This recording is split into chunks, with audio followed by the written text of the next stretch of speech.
मित्रांनो, महाराष्ट्रामध्ये जरा हे न्यूज फार चर्चेमध्ये आहे. आता ह्या बातमीचा आपल्या अभ्यासाशी कसा संबंध येतो ते फार महत्वाचं आहे. त्यामध्ये एक लक्षात घ्यायचं की ही बातमी जर आज माणिकराव कोकाटे हे याच विधानसभा एक सदस्य पण होते, म्हणजे आमदार आणि त्यानंतर मंत्रीपद सुद्धा भूषविलेलं आहे.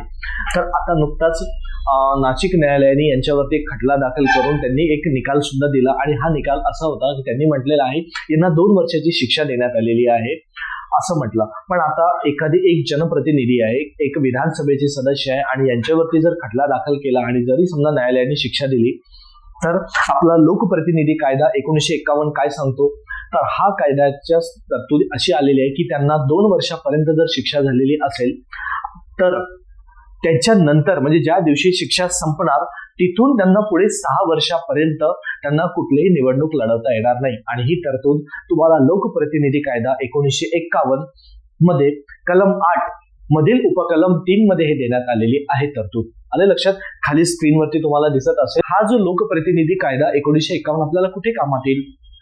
तर मित्रांनो, जो विद्यार्थी मित्र राज्यसेवा मुख्य परीक्षेची तयारी करत असेल किंवा राज्यसेवेची तयारी करत असेल, जो आता वर्णनात्मक पद्धतीचा आलेला आहे नवीन अभ्यासक्रम, तर त्यामध्ये हे सर्वात महत्वाचे येतं. म्हणजे हे लक्षात घेणं महत्वाचं राहतं की अशा घटना जेव्हा घडतात तेव्हा आपल्या अभ्यासाशी संबंध जोडणं फार महत्वाचं राहतं.